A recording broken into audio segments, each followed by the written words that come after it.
My mom told me to get a real job. But anyways, welcome to Unreliable Recaps. On this episode, we will be recapping Scream. The movie starts with Drew Barrymore, aka Casey Becker, alone at home making popcorn, totally chill. Hello. Then she gets a phone call. Who is this? You tell me your name, I'll tell you mine. I don't think so. What's your favorite scary movie? The caller asked. Maybe. The flirtation stops and becomes creepy, then full-on murder trivia starts. Why do you want to know my name? I want to know who I'm looking at. What did you say? Hearing that she's a fan of horror movies, the caller starts asking her horror-related questions. Or her boyfriend who was coming over is going to become ex-alive. Then he dies right now. After answering a bunch of honestly pretty easy questions, Casey slips up as she was asked who was the killer in Friday the 13th. Oh, please stop. Name the killer in Friday the 13th. Jason! Jason! Jason! I'm sorry. Wrong.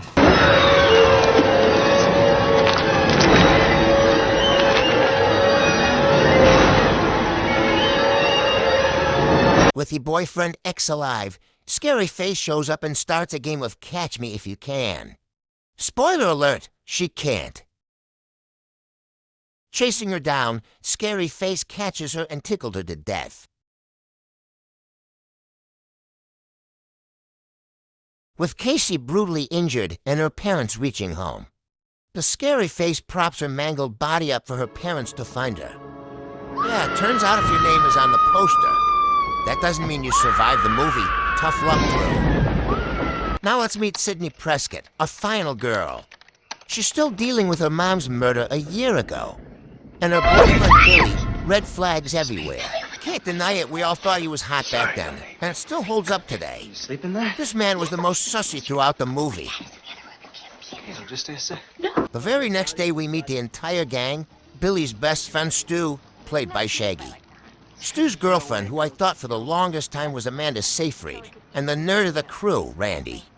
The one guy in the movie who understands they're in a horror film, and nobody listens to him. After coming home from school, she gets the same mysterious call that Casey got.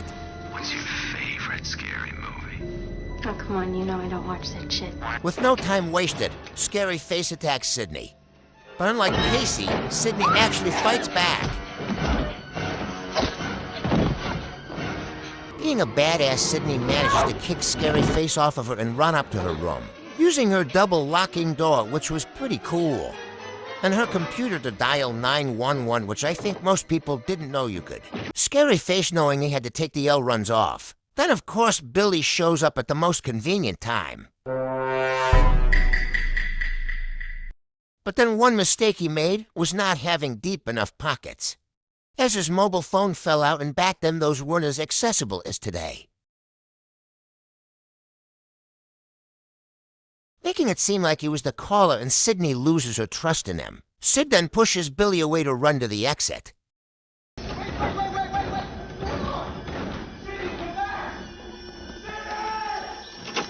Enter Dewey, the town's least intimidating cop. He's supposed to be the law, but looks like he still gets ID'd for alcohol. Billy then gets arrested for suspicion of being the killer that attacked Sydney. Luckily, he's not a black dude. Then comes Gail, a small-town reporter with big dreams and a big attitude, played by friend star Monica. I'll send you a copy. When Sid went over to her BFF house to stay for the night, Hello? she receives a phone call from Scary Face again, while Billy was in jail, making seem that maybe Billy wasn't the killer. An innocent guy doesn't stand a chance with you. Leave me alone. What? What? What?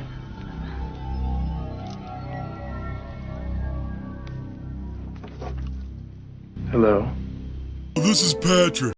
Bumping into Billy again in school, Sid apologizes to Billy as in her mind. It couldn't have been Billy as he spent the night in jail. Sorry, please understand.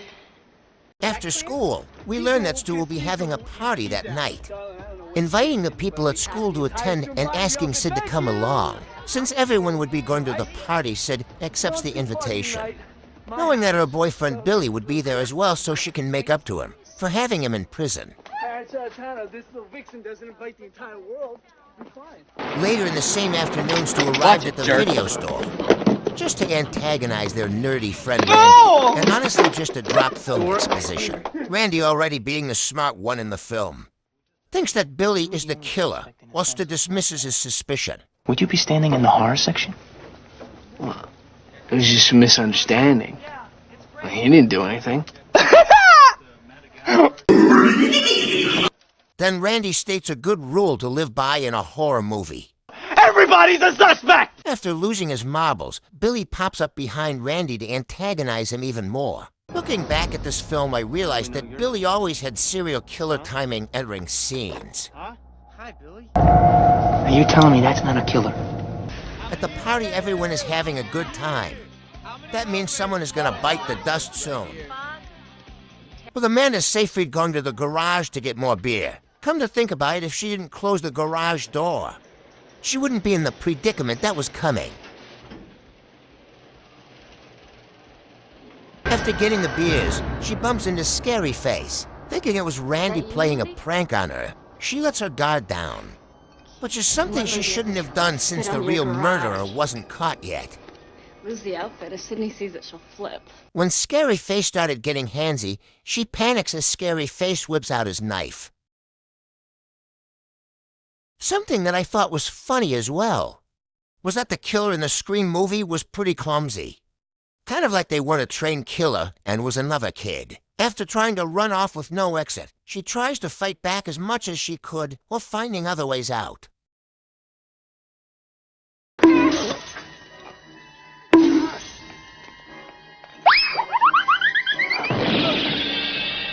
With no other way out, she tries to run for the doggy door to crawl out, but to no avail as her jugs were too big for the door. Since she stuck, Scary Face decided to do her a favor and open the garage door.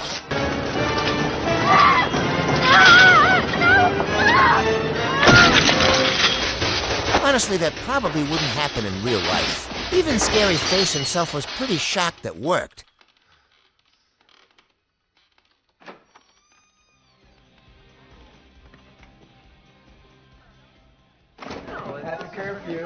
Nice party. Then, of course, Billy appears with serial killer timing again. But I guess this isn't a whodunit film because it was pretty obvious. Oh, Billy, hey. Well, the nerd does this thing where he tells everyone the rules of surviving a horror movie. Billy is bumping knees with Sid, whatever that means. Which already breaks the rules of surviving the horror movie because... Sex equals death, okay? We cut to Billy and Sid after doing the nasty. Billy is still trying to convince Sydney that he isn't a psychopath. This Pesticles is the face of a psychopath. Well, he doesn't have to prove anything because Scary Face is already behind Billy. Huh? Oh my God. Sydney. Billy, watch out! With Billy out the picture, Sydney makes a run for it, going through this maze of a house which, fun fact, one of my favorite channels of all time. That meat actually got to stay at the actual house itself, showing his viewers the actual maze-like hallways.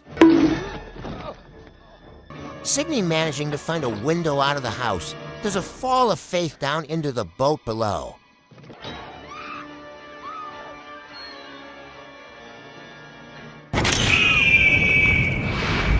Such grace, he'll make Altair proud. Making her way around the house, she bumps into Dewey. But Dewey ain't looking too good as he already been stabbed.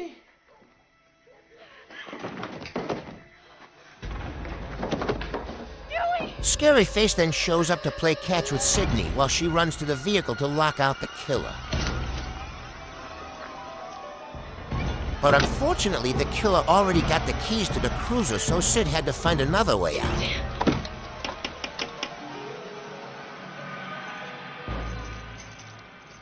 While using the dispatch radio in the police cruiser, which honestly was a pretty smart move. I'm not sure that it works as the vehicle wasn't turned on. Scary Face sneaks in through the back of the vehicle to pounce on Sid. Sid, being a warrior, fights off Scary Face to once again escape his clutches. She then runs off back to Dewey to get his side on. Smart Sydney.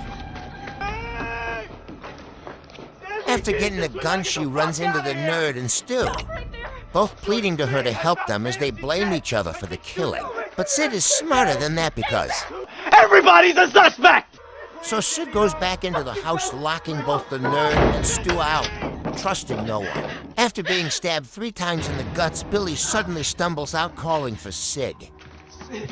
Oh no, I hope I don't fall. No. After helping Billy up, Sid makes a mistake by handing the injured dude the gun. She should have kept the strap on her. Anyways, he lets the nerd in and then drops one of the hardest line ever in a horror movie. We all get a little fat sometimes. That was some crazy impact from being shot in the shoulder. Billy out here stealing one-liners from classics. If you think about it, this makes him a nerd as well. Wow, big surprise, the psychoized dude is the killer. After finding out Billy was just an Oscar-winning actor the whole time. Another pretty obvious fact comes to light as Stender's not afraid at all, showing Sid that he was the other killer this whole time. Turns out this whole time, Billy and Stu were the ones who killed Sidney's mom. Motive being Sid's mom was sleeping with Billy's dad and broke up his parents' marriage. And well, Stu was just along for the ride because, well, peer pressure probably. Your mother was no Sharon Stone. Billy hatched up a plan to frame Sid's dad for the recent killings, making it look like he went crazy on the anniversary of his wife's death. While being distracted, Monica comes in to save the day by stealing the gun that was left on the kitchen counter. But with the lack of gun knowledge, she forgets to undo the safety of the Beretta M9. So Billy gets the better of her by Spartan kicking her into a wall, knocking her out.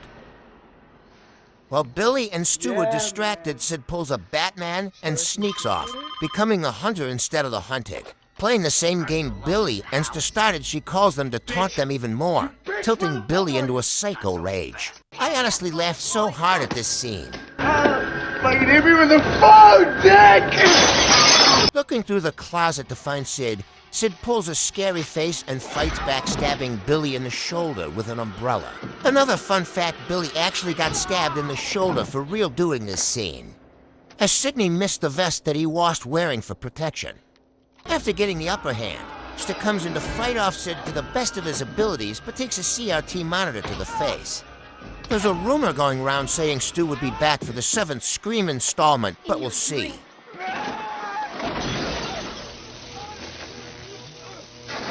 Going back to check on the nerd and to get more tutorials on horror movies, Billy jump scares Sid to try to finally kill her. Sid tries to escape his clutches by fingering his hole. To no avail, but Monica steps in to save the day like she always wanted. But with every horror movie, the villain comes back for one last scare. Boom! Headshot! Not in my movie. Rest in peace, Wes. Thank you for watching Unreliable Recaps. Please like and subscribe and join our Discord. I would love to start a community with you guys talking about good and bad games and movies, or even just hang out and game. Oh, and this movie gets a 7 Wes out of 7 Cravens.